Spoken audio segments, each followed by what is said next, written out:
Sociological implications on someone's mental health.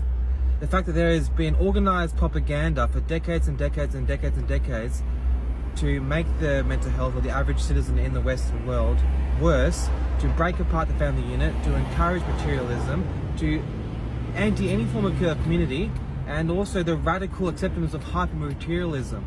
The fact that there's a physical object is supposed to be your main aim, and so you're worshipping these pretty shiny things. Because like Noam Chomsky, he's a famous linguist, he talked about how human beings have the capacity to worship. There is neurobiological programming in our brains that are designed to make us worship a higher power, something bigger than ourselves. And with the absence of any kind of organized religion, which has its flaws, but it was the best we had. And the alternative, which it's not best, it's actually really bad, is toxic materialism.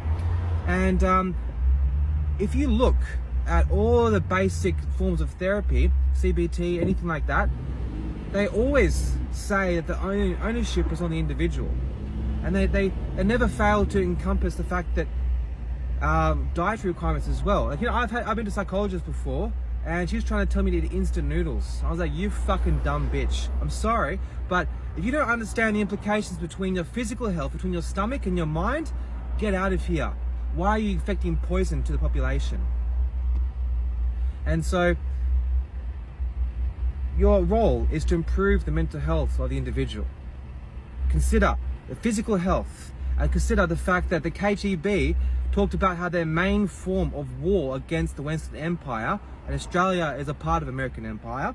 Empire is basically a country that derives the cultural implications for the vast lands and material implications. And America is the biggest empire. They took over England. And when you think of America as a country, it's not. It's an empire. Same as the Ottoman Empire, right? It's an empire, understand? Which means their cultural values have been pushed onto the world.